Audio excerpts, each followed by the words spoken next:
विस्तारीकरणाच्या ठरावास विरोध होईल या धास्तीनं सभासदांचा आवाज म्यूट करून विषय मंजूर करून घेतला. मंत्र्यांच्या सूचनेवरून हे कृत्य केलं असा आरोप विरोधी आघाडीच्या संचालिका शौमिका महाडिक यांनी सभेनंतर केला. कोरोनाचं सावट असतानाही प्रचार ऑफलाईन करून सर्वसाधारण सभा ऑनलाईन का घेतली अशी विचारणाही त्यांनी केली. सभेनंतर त्या प्रसारमाध्यमांशी बोलत होत्या.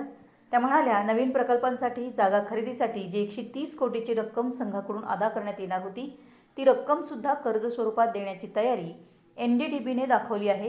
ही मागील सत्ताधाऱ्यांचीच पुण्याईच आहे. 4 महिन्यातील कारभारानं परिस्थिती सुधारली नाही.